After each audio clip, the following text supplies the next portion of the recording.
I'm so happy to see that you are following up on my videos. Today we are not going to waste time.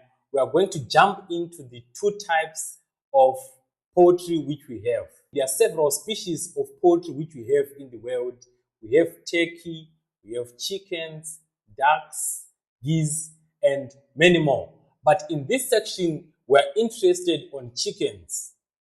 Chicken is a species of poultry, and in chickens, we have two species of chickens, which are one, broiler chickens, number two is layers chickens.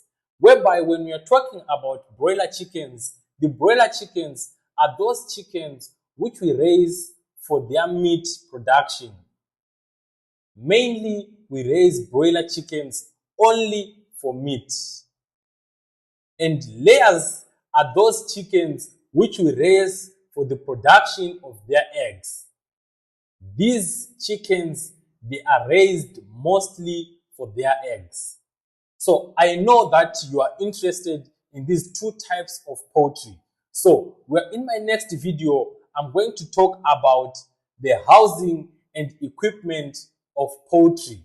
If you want to watch the next video, click this button here, which is saying subscribe, so that you won't miss out my next video. See you soon.